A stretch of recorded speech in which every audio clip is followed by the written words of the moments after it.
É uma proposta já antiga e que foi, durante o decorrer dos anos, nas atividades do Conselho, teve acréscimos ou alteração de ideias, ou exclusão de algumas outras. Então, seria, no caso, contrário à proposta do André, mas como contraditório importante para a discussão, que seria uma proposta de alteração na lei de isenções. A gente tem uma lei vigente, que é de 99, que concede 50% de isenção de IPTU apenas, para os imóveis que estão em bom estado de conservação. Então, o primeiro item aqui seria: imóveis inalterados esteticamente e bem conservados construtivamente, no grau 2 e grau 3,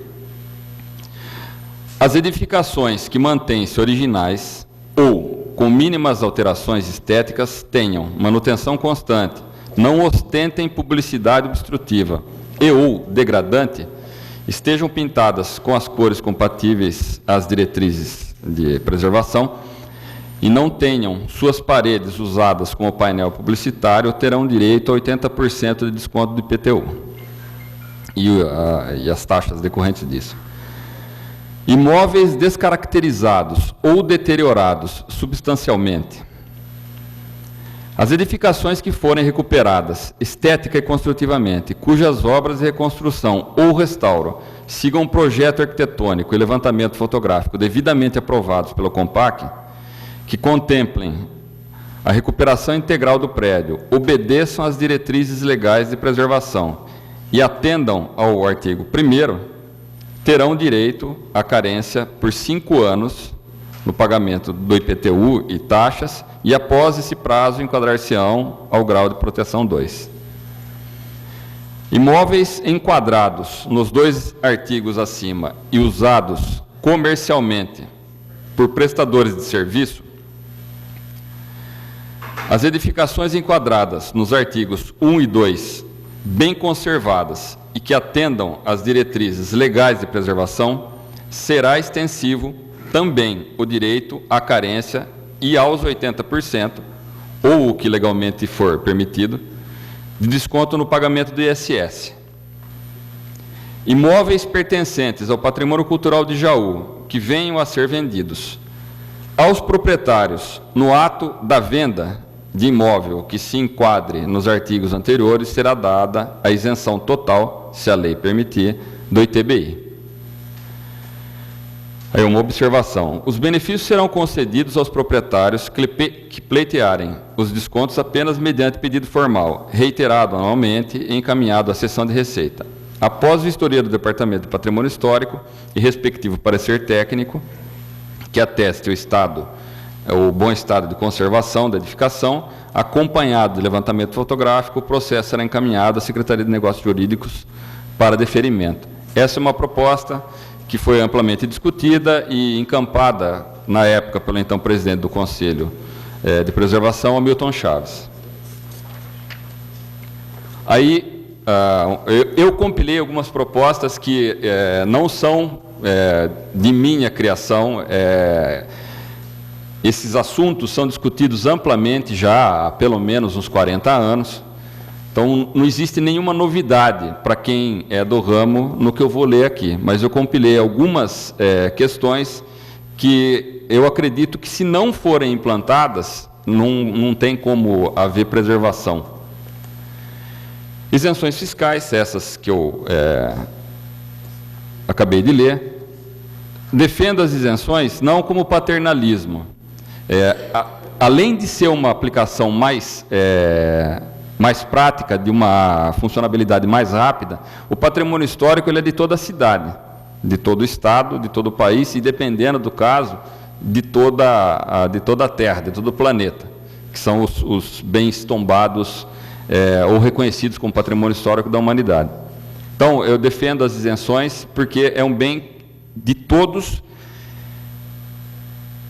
e a aplicabilidade das isenções extremamente ágil, ela não precisa de nenhuma regulamentação ou reconhecimento ou criação de um fundo. É o proprietário direto que tem esse benefício. Obviamente, ele vai ter que aplicar esse benefício, porque senão ele não vai ter isenção. Ele vai ter que manter o imóvel.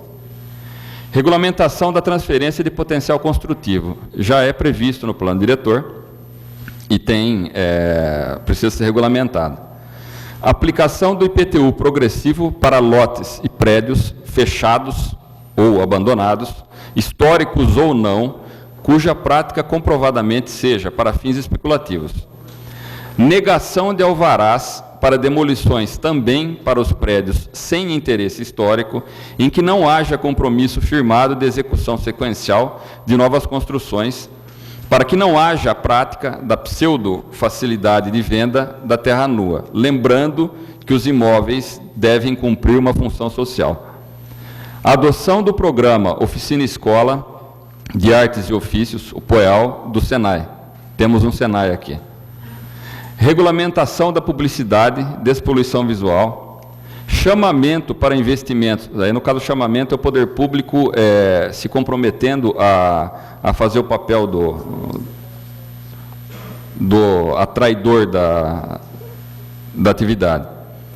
Chamamento para investimentos no perímetro histórico, apoio ao turismo rural e de ecoaventura, estímulo ao retorno e ou permanência de residências, trazer ou estimular que as residências na área central continuem como residências, visando a mescla intersocial em todos os seus níveis na área central, bem como de pequenos comércios e atividades laborativas. Implementação de ciclofaixas, instalação de bicicletários e adoção dos sistemas de aluguel compartilhamento de bicicletas. Adoção de transporte coletivo de menor porte, lotação, no caso do menor porte, é lotação reduzida. Movidos à eletricidade, bem como incentivar a adesão dos frotistas aos táxis elétricos. Alargamento das calçadas na área central comercial, diminuição das vagas de estacionamento nas vias centrais e criação de bolsões mais afastados, respeitando o máximo distanciamento legal, que é de 500 metros. Aplicação em longo prazo.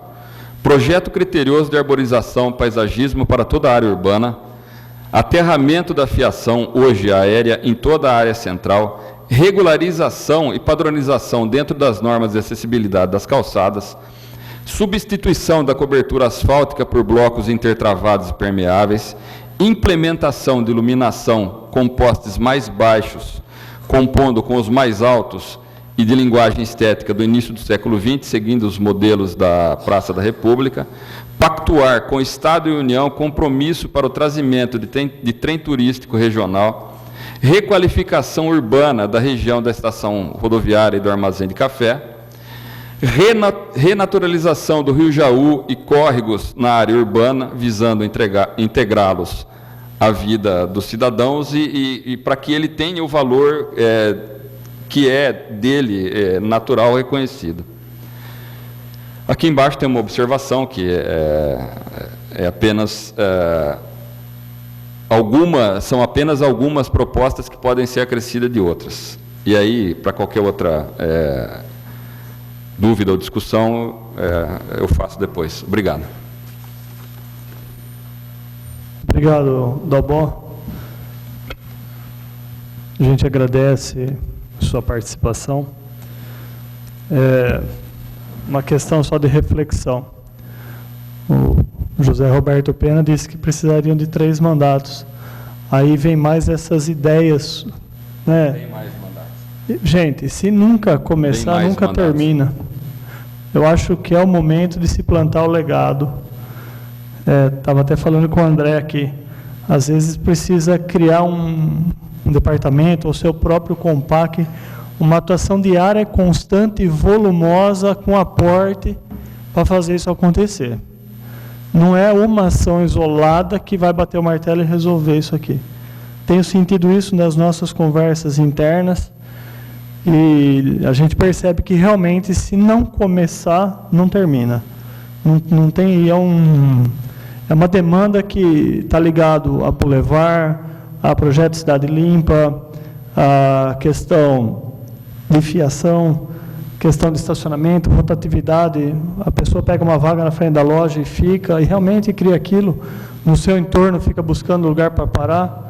O senhor ia fazer alguma consideração? Não, eu queria deixar claro que esse tipo de política é eterno, ele é continuado, tem que ser continuado, ele não existe prazo de validade e nem número de anos para que ele se estabeleça, mesmo porque outras ideias e outros programas sempre vêm quando existe um projeto. Planejamento, tem que haver planejamento, e essa continuidade ela deve existir sempre, como uma visão de progresso da cidade, de todas as adaptações necessárias. Não tem, a gente vai fazer isso em tanto tempo. Existem as programações necessárias para se executar alguma coisa, senão fica lá, vamos fazendo, demora 200 anos, que nem a igreja gótica. Então, mas a política é de aplicação constante, sempre. Isso não tem fim. Só isso. Agradeço mais uma vez sua participação. Chamo agora à tribuna o senhor João Pacheco.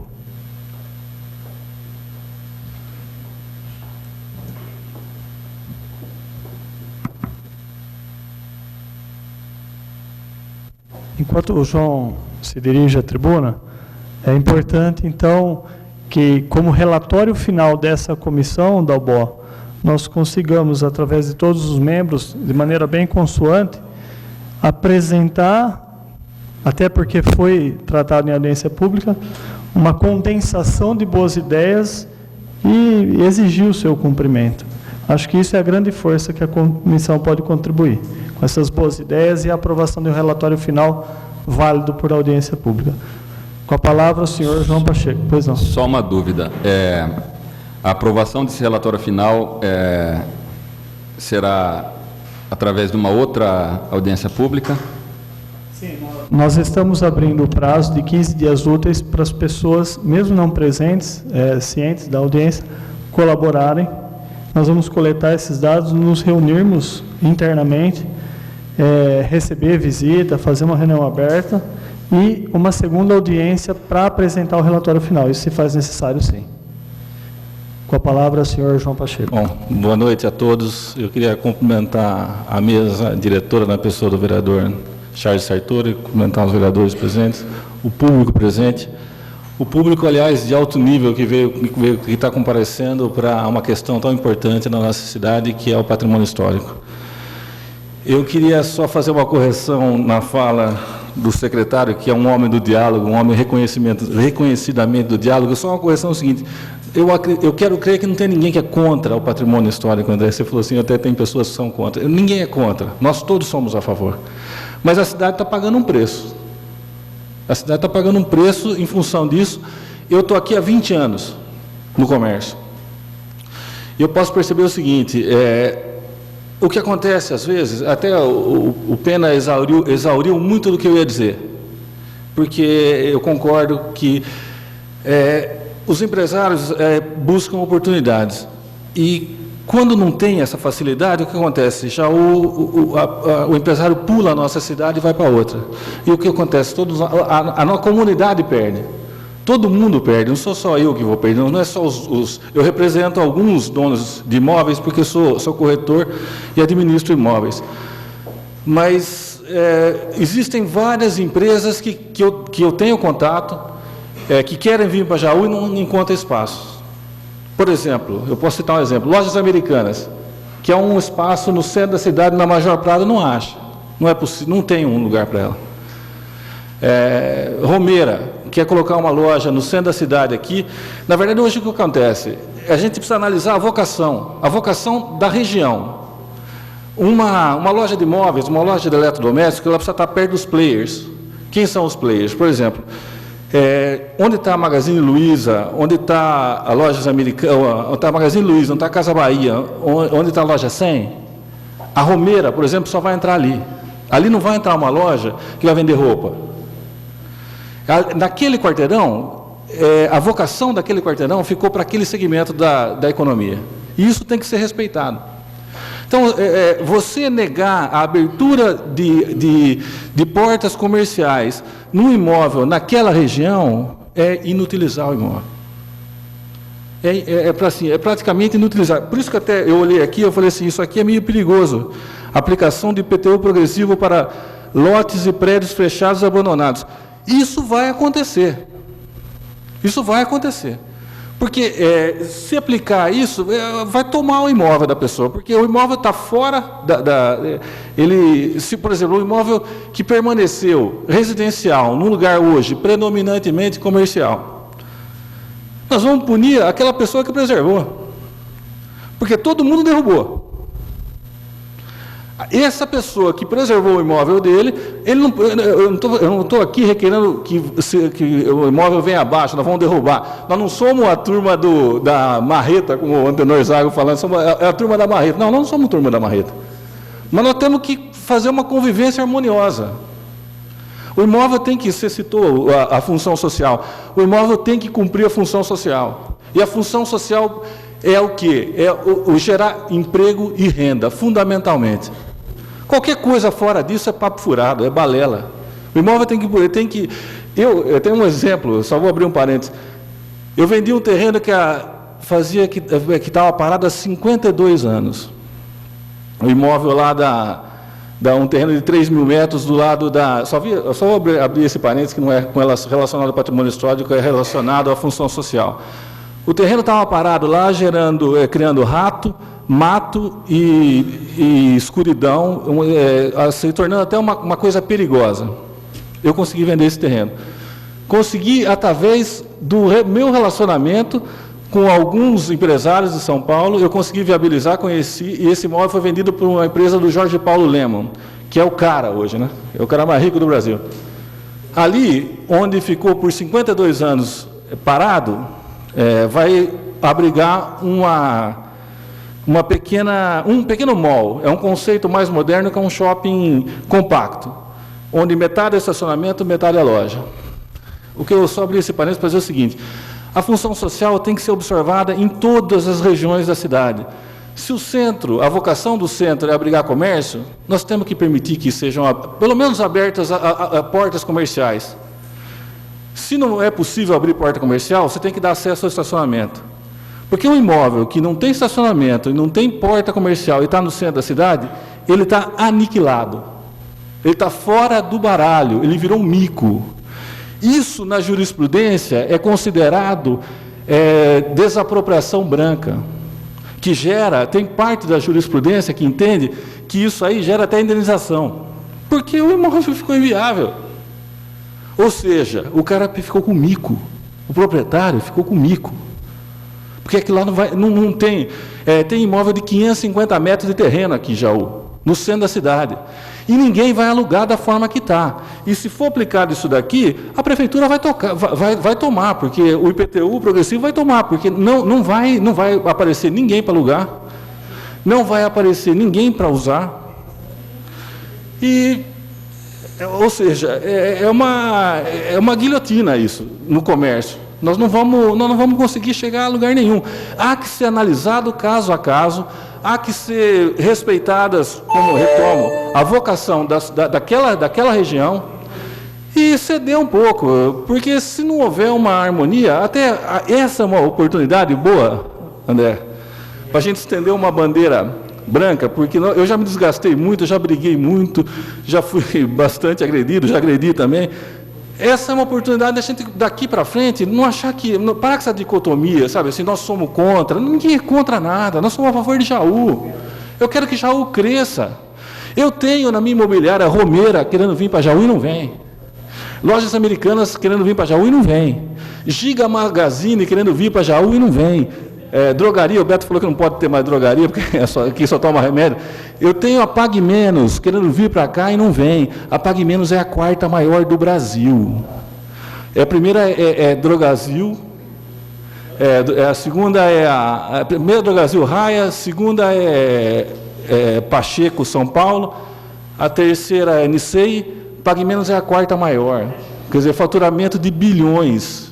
O que aconteceu? Ele veio aqui, ele não achou um lugar para ele e foi para Dois Córregos. Pulou Jaú. Ou seja, Jaú está sendo... você está ficando à margem. Então, vamos preservar o patrimônio histórico? Vamos preservar. Mas também é necessário que haja uma harmonia, porque senão o resultado pode ser desastroso. Já está sendo desastroso. A Casas Bahia, eu tenho um cliente que é dono do imóvel que aluga para a Casas Bahia. A Casas Bahia falou o seguinte, ela solicitou uma redução de aluguel de 20%. E falou, nós temos um termo na nossa profissão que é tomar tinta. Tomar tinta é quando você está tomando prejuízo. A Casas Bahia está tomando tinta aqui em Jaú. Fechou 40 no Brasil. Pode fechar aqui. Se fechar, o ambiente fica péssimo. Não vai perder só ela. Fica um ambiente terrível, porque fica aquelas portas fechadas, aquela sensação de abandono. Aquilo é... Sabe assim, para uma cidade, é como se fosse a sentença de morte. Está dizendo assim, essa cidade está retroagindo, ela está regredindo. É péssimo. Então, o que eu peço aqui é bom senso, que se respeite a vocação de cada região, e se não for possível essa adaptação de acordo com a vocação, Jaú vai sofrer muito. É isso que eu queria dizer. Agradecido, João Pacheco, pelas suas palavras. Até o André Galvão externou aqui. Revitaliza o centro histórico que ela sobrevive. E é por aí. A gente endossa também, viu, André, esse pensamento. Chamo agora o senhor José D'Amico. É isso? Por gentileza. José Vanderlei D'Amico, por favor.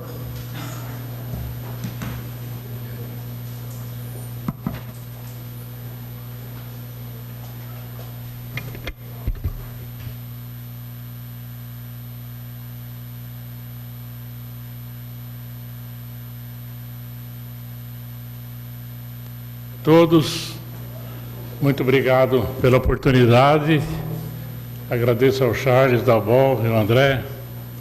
Eu vim aqui para expor um pensamento meu que eu acho, acho que todo mundo me conhece aí, como eu conheci meu irmão. Nós conhecemos um pouquinho da história de Jaú. Tem umas coisas que nós precisamos não só preservar as coisas antigas, precisamos preservar as atuais para que sejam antigas daqui 50, 100 anos. Eu digo isso por quê? Porque eu não posso concordar que um prédio que nem a Prefeitura de Jaú, um dos prédios mais movimentados da nossa cidade, de gestões para cá, me transforme em um hall de entrada movimentado, com uma entrada no cinema que existia aí, numa garagem e um estacionamento de carro. Também não posso concordar com o estacionamento e garagem dos carros na parte de lá de cima. E o que é muito pior, eu já vi viveiro de passarinho, viveiro de peixe e tudo, mas viveiro de lixo é só aqui no prédio da Prefeitura. Porque naquele canto lá, aquela coisa feita lá para botar lixo lá de papel picado, rasgado, tudo que tem lá, é o fim do mundo. Entendeu? Aquilo lá é brincadeira. Outra coisa, eu vou dar 2 exemplos de cada coisa que eu vou falar, que eu estou contrariado. Eu estou ficando velho, estou ficando meio ranheta. O Museu Municipal. O Museu Municipal. Ali, um prefeito achou de abrir a rua, continuando a Tenente Navarro. Houve uma ordem judicial, não sei se administrativamente ou por ação proposta, que impediu a abertura daquela rua. Eu passei sábado, lá tinha carro estacionado dos 2 lados e movimentando o carro para cima e para baixo. O que é pior ainda, tem lá o museu e lá de cá tem um posto policial. Ali, não sei se funcionário da prefeitura, não sei quem é, entra com o carro ali do lado do posto policial e põe o carro lá na porta do Museu Municipal, onde aquilo ali é destinado a passeio público, impedindo meu direito de ir e vir. Isso é brincadeira. E só não põe o carro lá em cima porque tem a escada. Isso aí é brincadeira. Dei 2 exemplos. Por isso que se nós não preservamos as coisas que nós temos hoje, como é que nós podemos preservar as coisas antigas? Agora, contra os prédios mais antigos da cidade. Hoje, nós temos aí Secretaria da Agricultura. Eu vou dar 2 exemplos de cada coisa. Onde está a Secretaria da Agricultura? Lá pertinho do Aeroclube, numa casa pequenininha desse tamanho, que não tem área de estacionamento, não tem nada, tem uma garaginha pequena. Está lá. Tem lá uma junta de conciliação, lá e julga lá da Justiça. Você entra lá, não tem uma sala de espera. Vem gente de fora, tudo não tem uma sala de espera, lá tudo prédio pequeno. Agora, contra os prédios antigos. O André falou da matriz. Nós preservamos a matriz, André? Eu acho que não. Você lembra da matriz? O que tinha nos cantos? Hoje a matriz é um estacionamento de carro e garagem. Você sabe disso. Por isso que eu estou aqui falando dessas coisas. Eu vou apresentar aí por escrito, aí, mas isso aí é brincadeira. Vindo na Tenente Navarro, ainda bem que tem a Fundação Educacional de Jaú lá, que está tomando conta daqueles prédios lá. Aliás, a Câmara e o prefeito deviam dar aquele terreno que está lá construído, onde tem a Faculdade de Direito, para a Fundação. Se não quer fazer doação, faça uma real de uso lá. Porque amanhã depois alguém vai querer tomar aquele terreno que a Fundação tem atrás do shopping. Não vai demorar muito para acontecer isso. Agora, eu vindo da Tenente Navarro para cá, tem o Colégio dos Padres. Eu fiz a primeira comunhão lá em 47. A igrejinha lá está caindo. Aquele prédio lá é da prefeitura. Meu irmão sabia da documentação daquele prédio lá. E eu trouxe aí indício de prova, aí está aquilo lá é da prefeitura. Está lá o Colégio dos Padres, tudo bem. Você vem mais para cá, tem a casa do doutor Fabrício Cristi. Está lá caindo aos pedaços ali em frente ao Drogazil. Por que a prefeitura não aluga esses prédios aí? Por que Ouro Preto, Paraty, Olinda, esses lugares têm aquelas casas bonitas? Tem, porque tem a concordância do poder público. Aqui em Jaú não tem. Aqui nós não temos. O Beto Pena, acho que está ali ainda. Antes de publicar a lei dos prédios tombados em Jaú, pergunta para ele o que aconteceu, não sei se ele se lembra. Aonde está construída a Casa Marisa, o que tinha ali?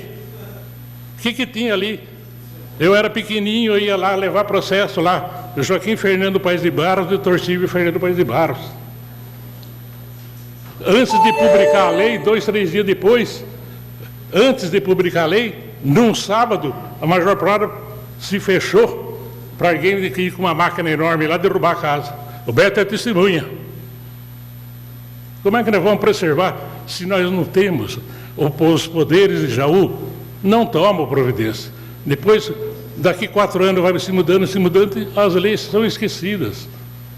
E, na minha opinião, se eu tenho um prédio velho, tombado, ele tem um valor de R$1 milhão, por exemplo. Se ele está tombado, ele não vale 500. E a própria prefeitura reconhece a desvalorização quando me manda pagar 50% de IPTU. Esse terreno mesmo que eu falei aí agora, tinha um preço. 2 dias depois que quando derrubaram aquela casa lá, ele valeu 3 vezes mais do que valia a casa. Então, se houver a omissão dos poderes, não vai adiantar. Os poderes têm que contribuir, aplicar as leis que forem feitas. Senão, do contrário, não vai adiantar nada. Vai chover no molhado. Muito obrigado e desculpa se eu fiz algum desabafo aqui. Viu? Obrigado mais uma vez por vocês. Senhor José Vanderlei D'Amico, agradecemos. Sem nenhum rascunho, estava ensaiado já improviso, né, senhor José? Estava decorado de cabeça já Percebe-se que o senhor estudou bem os locais. Eu comecei a trabalhar no fórum aí do lado do Mercadão, eu tinha 8 anos de idade. Parabéns pela contribuição. Depois de 50 anos.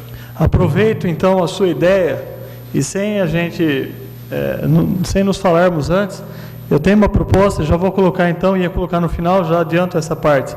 Acrescento como sugestão de legislação que na necessidade do poder público municipal em fazer alocação para ofertar à municipalidade seus serviços através das suas secretarias, que se possível for garantir por lei municipal que cerca de até 35% desses imóveis sejam locados e que advenham do rol de imóveis tombados pelo município, fazendo de imediato duas ações. A primeira, aumentando a participação dos imóveis tombados em uso, e a segunda, em que a população poderá, ao buscar um serviço público, de ser atendida em um imóvel tombado, passando a conhecer a sua história. Então, a ideia é casa. Vamos fazer essa indicação também. Chamo agora a senhora Tabita Teixeira. Não? Ok, agradeço. Do Instituto Proterra. Chamo a senhora Eliane Lopes Epifânio. Passa. Tá. Chamo o senhor Juliano Meneghello.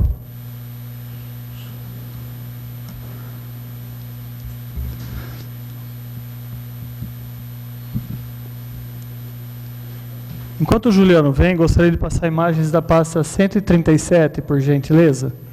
São belos imóveis preservados da 137. Por favor, Juliano.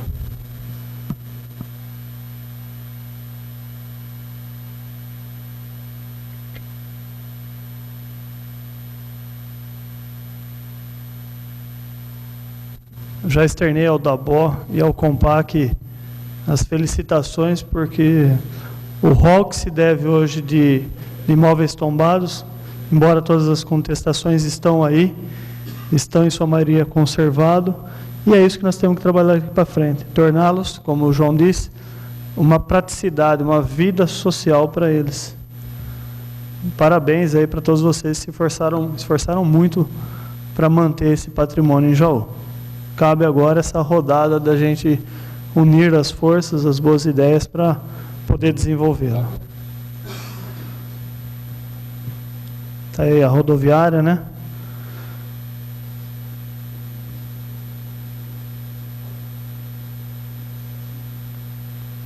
Obrigado.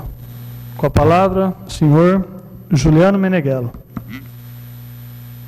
Bem, boa noite. Não sei se está baixo, eu falo baixo, tá? Boa noite a todos os presentes. Para quem não me conhece, eu trabalho com patrimônio e vim para tentar dar uma contribuição aqui na discussão. Queria fazer até alguns acréscimos nas falas que já foram ditas. O André disse da questão de 68, do começo da formação, da preocupação legal da preservação do patrimônio. E eu gostaria de certa forma lembrar que acho que a primeira iniciativa, embora não seja legal, de preservação é o nosso obelisco na frente da matriz, que deixou um legado para a abertura no século seguinte, e não é uma iniciativa legal, mas é uma iniciativa histórica no sentido de preservação. A minha fala, na realidade, eu vou começar um pouquinho, que assim, a gente, nas discussões, tem tido bastante conversa. Eu tento agregar no Facebook, a gente tem um canal de comunicação, tanto com o pessoal que é mais favorável à permanência, quanto com o pessoal que é mais favorável à remodelação do centro. E nessas falas a gente ouve, por exemplo, a questão de que Jaú tem um acervo muito grande, Jaú não é uma cidade tão antiga.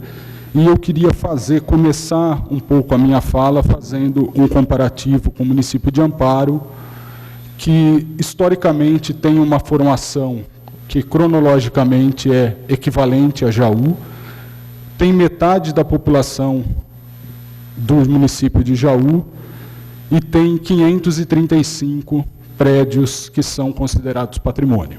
Tá?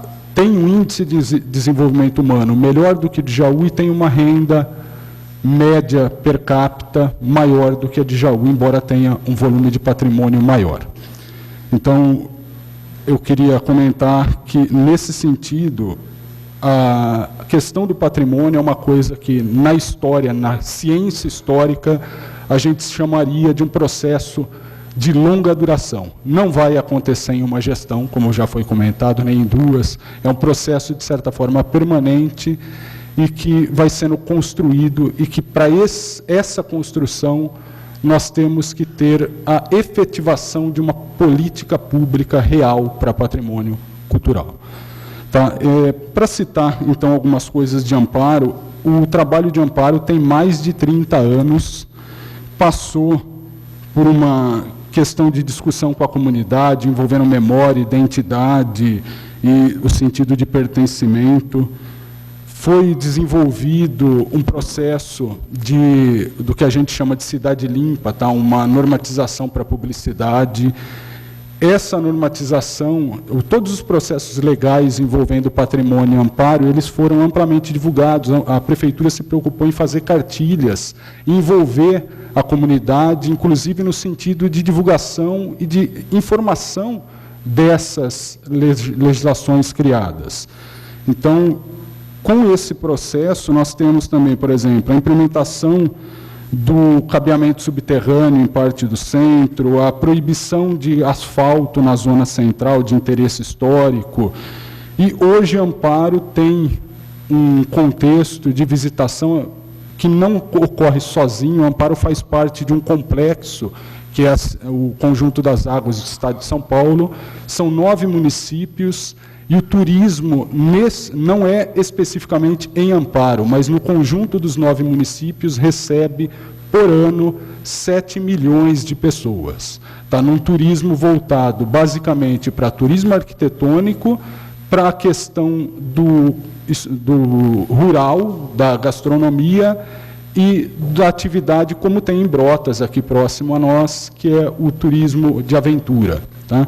Então, assim, meio que para ilustrar que Amparo tem um quadro bastante parecido com o nosso, histórico, em termos de acervo, e que conseguiu, em longo prazo, nessa longa duração, fazer algo que hoje dá um retorno. Então, para tentar ilustrar um pouco em questão de viabilidade. Tá, em termos do que eu chamaria, que não são nem propostas, na realidade eu queria mais fazer um chamamento no sentido de que o patrimônio cultural, ele é patrimônio cultural independente do ato declaratório de tombamento ou inventariação. Tá? Patrimônio cultural, a priori, é todo aquele elemento, seja ele material, imaterial, móvel, imóvel, que remete aos povos formadores da sociedade nacional. Então, seja o elemento indígena, o africano, o imigrante ou o português já tradicionalmente estabelecido no país. Você tem algum elemento referente a esses grupos formadores da sociedade, ele é potencialmente patrimônio cultural. O ato declaratório, ele simplesmente dá uma proteção legal prévia ao bem. Então, você, antes de intervir nesse bem, você precisa ter uma anuência do órgão gestor. Na minha concepção, a partir do momento que o poder público estabelece, como foi feito aqui em Jaú, em 2006, com a efetivação do inventário, a partir do momento que é estabelecido que X imóveis são considerados patrimônio cultural, eles passam a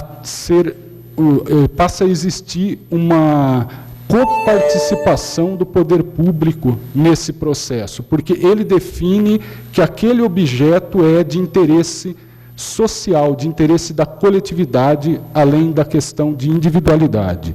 Então, a partir desse momento que houve o estabelecimento do patrimônio, o poder público deve, legalmente e moralmente, ele tem a obrigação de dar sequência no processo. Então, eu queria só atentar para algumas questões que eu não vou nem chamar muito de proposta, eu vou meio que fazer uma provocação aqui, que nós tivemos esse processo em 2006, o estabelecimento efetivo do inventário, e muita coisa que já foi comentada pelos que me antecederam, já está previsto na legislação. O Dalbó comentou da transferência do potencial construtivo, falta regulamentar, tá? Mas já está no plano diretor. O plano diretor traz também a previsão de elaboração de critérios para sinalização publicitária, diz que isso deveria ser feito no prazo de 90 dias após a oficialização do plano diretor, já se passaram 10 anos. Então, assim, você tem a proposta, já no plano diretor, de elaboração de um projeto de identidade visual do centro e sinalização de pontos turísticos, um processo de identificação de imóveis inventariados, deveria ter uma plaquinha identificando qual faz parte de inventário. Há uma proposta de recuperação do cemitério municipal como elemento constituinte do patrimônio cultural. Eu acredito que isso, embasado na realidade, na lei que fundamenta o COMPAC, deveria haver, na minha concepção, a constituição de um corpo técnico multidisciplinar. Hoje eu sei que o Dalbó trabalha aí há muito tempo meio que sozinho ali no departamento, tá? E que esse corpo técnico, ele fornecesse subsídios ao COMPAC, pudesse desenvolver pesquisas e levantamentos e instituir junto à comunidade um programa permanente de educação patrimonial, permanente e intensivo, tá? E envolvendo, inclusive, a comunidade nessa questão das discussões do patrimônio. Deveriam ser ofertados cursos para capacitação profissional, isso foi uma proposta, já na época o Hamilton tentou, mas por conta de R$12 mil não foi inviabilizado, tá? Que é um dinheiro que, me desculpe, mas não é muita coisa para o município.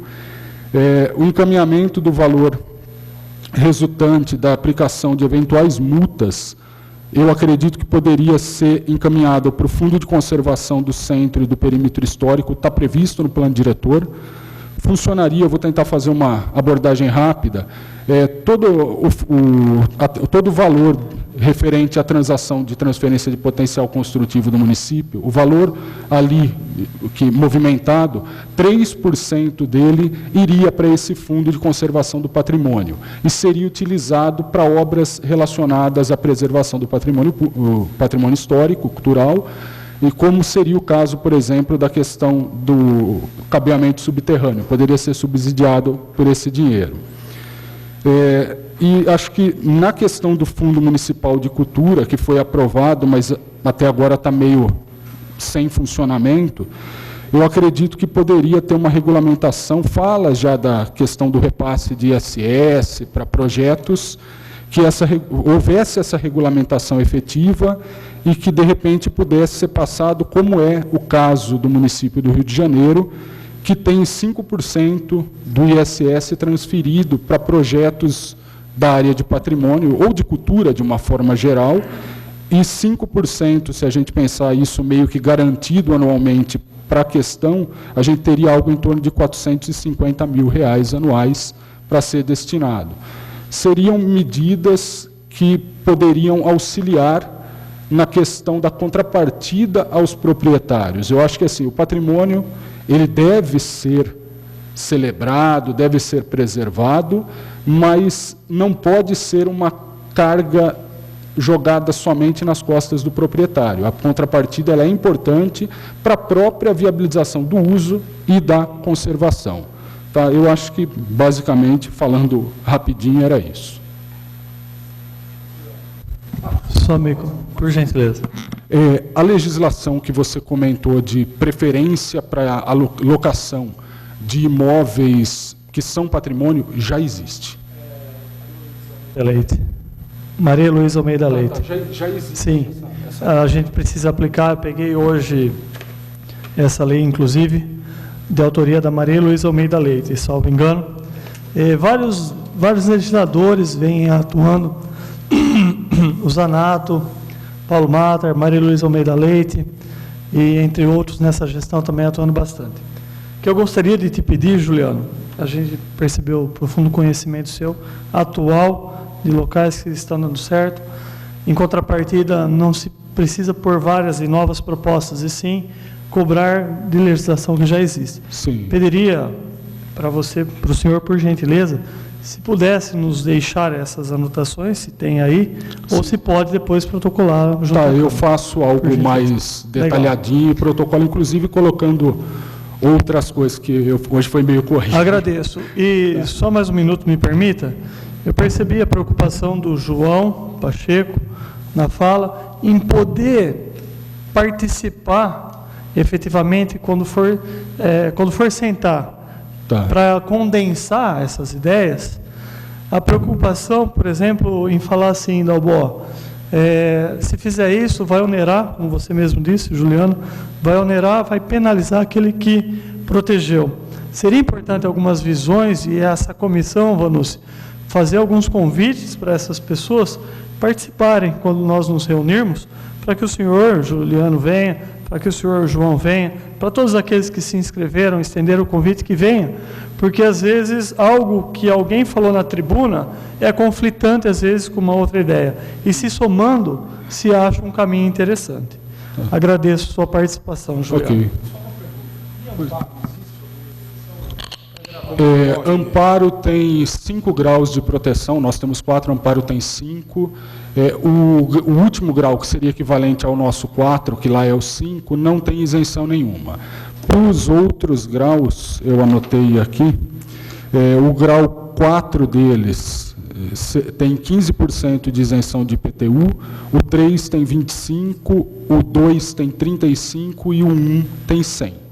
Tá, então, assim, é uma gradação que a gente tem um padrão de 50 e eles têm essa gradação de acordo com o nível, mas é a única isenção atualmente. A vantagem de Amparo é que no município de Amparo tem alguns imóveis que são vinculados com o Condefat, na realidade não tantos, não muito mais que aqui, mas Amparo, nesse longo processo de estabelecimento do patrimônio, formou um vínculo com o pessoal do Condefat. Eles convidaram o pessoal do Condefat para participar desse desenvolvimento.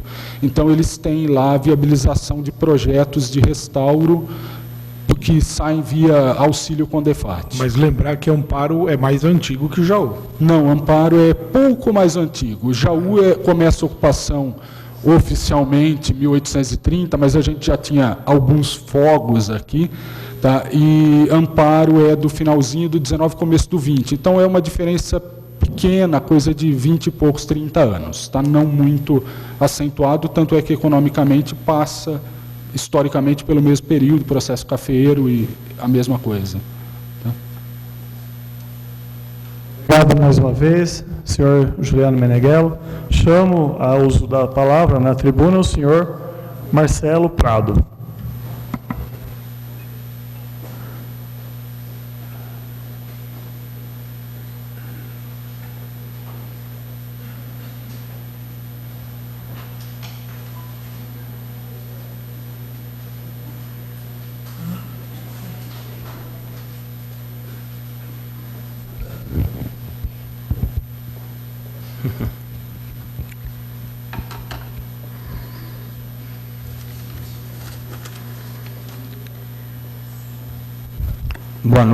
Boa noite a todos.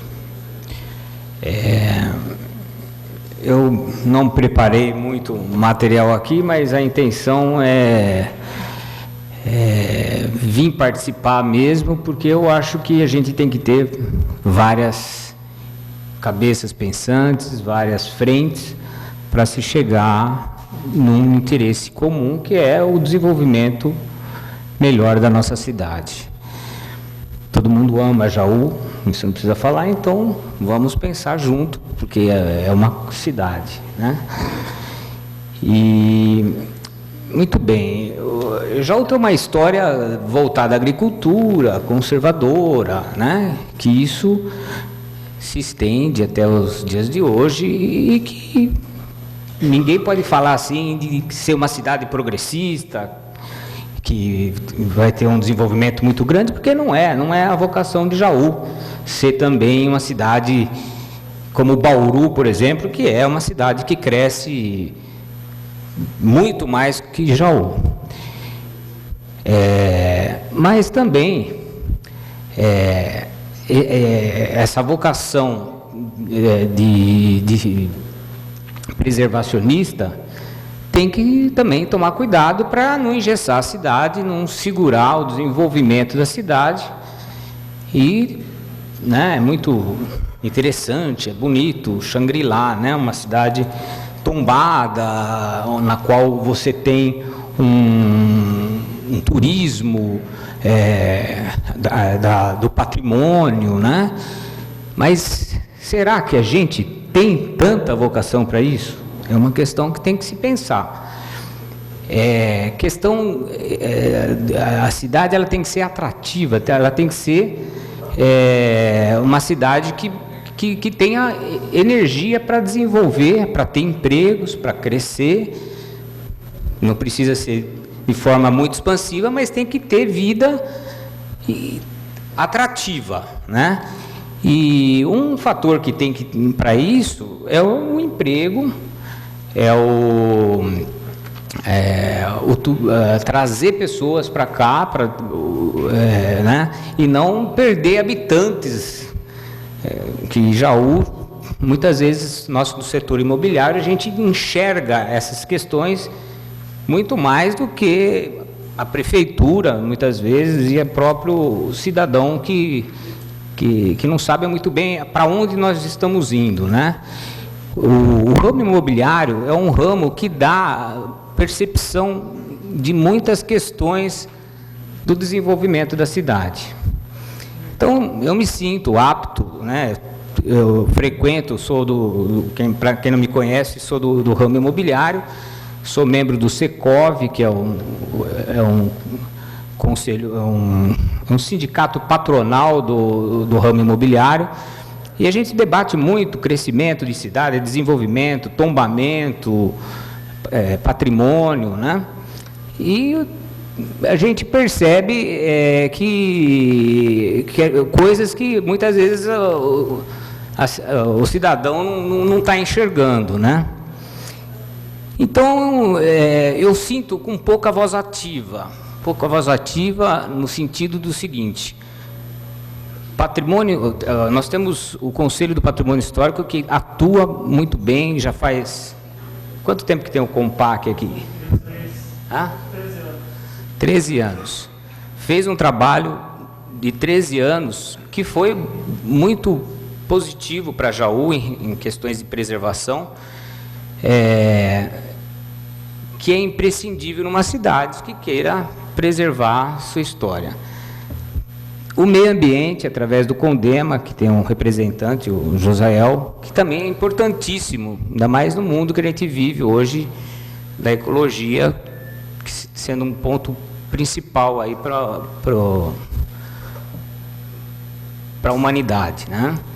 E o outro ponto é o fator comercial, o fator de desenvolvimento econômico, que se não tiver esse tripé, algo ruim vai acontecer. E está acontecendo em Jaú, a gente percebe, né? Se fecha Casas Bahia, como o João disse, imagina um comerciante que fala: nossa, fechou a Casas Bahia, eu vou fechar também, eu estou com dificuldade aqui. Isso cria um poder de efeito dominó em Jaú, né? Então, não é brincadeira, não estamos aqui para sabotar ninguém, para ter pedras, né? Não é petralhas e coxinhas, nada disso aqui. Nós estamos aqui para colocar ideias e chegar no que é ideal. Eu vejo assim, pessoas conversando aqui, né? Vi bastante aqui falando de isenção de IPTU, 50%, 17% de IPTU descontado. Isso aí não é nada num crescimento numa cidade. O que quer dizer? O que é 15% de desconto de IPTU? 100% não é nada. Se for para preservar, tem que manter a obra nas condições de uso, nas condições para a gente manter um desenvolvimento da cidade, ter vida na cidade, né? Nós estamos vendo bastante imóveis tombados, com portas fechadas, de placas de venda, de aluga, e não se consegue, né? Eu sinto uma dificuldade enorme. Eu sou um dos maiores. Nós temos que promover o patrimônio barbaridade, porque a gente quer fechar negócio. E tem um monte de imóvel tombado, mas nós não conseguimos, né? Então você tem que sentir que nós somos pessoas que têm que ser recorridas sempre para conversar sobre isso. E nós estamos tendo uma oportunidade, mas uma oportunidade de vir aqui na tribuna e falar também não é uma oportunidade louvável, né? Vir um dia e falar sobre patrimônio e todo mundo ir para casa, também não significa nada. Nós temos que fazer um trabalho de reuniões, um trabalho de como nós vamos manter esses imóveis, né? Não é tirando R$200 por mês que a pessoa vai ter condição financeira para reformar o imóvel e manter o imóvel tombado, né? A coisa é muito séria, a gente tem que manter, nós estamos tirando o nível 4, né, que é só fotografia, dá uns 350, 400 imóveis. São bastante imóveis, não sou nada contra nem a favor nessa questão, eu só contra o desleixo de falar, está tombado, esse imóvel está tombado, e fica lá, fechado, sem utilização social e sem se preocupar em reformar esse imóvel. Absurdo. Quem tem imóvel tombado aqui sabe, casas de 5 quartos com um banheiro só, casas que tem piso de madeira, que não dá para ser clínica, que não dá para ser usado, não consegue alvará para utilização, não consegue ter condições de deficiente físico utilizar o imóvel, quer dizer, como João Pacheco falou, vira um mico mesmo, né? Então, tem que ter um olhar para o comércio. Nós somos a máquina propulsora, né? Sou preservacionista, tenho imóvel tombado e adoro manter o meu imóvel tombado, mas tem situações que não tem como manter. Quem que vai manter numa situação de empresa, de uma família quebrada, que tem um imóvel, então vamos vender o imóvel. Quem que vai comprar? Ninguém compra. E fica 5, 10, 15, 20 anos com o imóvel no centro, aqui atrás. Bom, vamos conversar um pouco sobre imóvel. Esse imóvel tem 850 metros quadrados. Tem uma casinha de 120 metros quadrados que prejudicou a situação do imóvel inteiro no tombamento. Prejudicou no sentido de uso, não estou dizendo no sentido de histórico ou de arquitetônico, porque eu também não acho que tem muita arquitetura esse imóvel, né? Mas é uma família que o caçula tem 67 anos, são 6 irmãos, todos tem gente com dificuldade financeira, não consegue manter esse imóvel e nada, faz 4 anos que está vendendo aí. Isso para mim não é preservação de patrimônio histórico, isso é depredação do patrimônio histórico. Vocês têm que tomar cuidado para não depredar o patrimônio.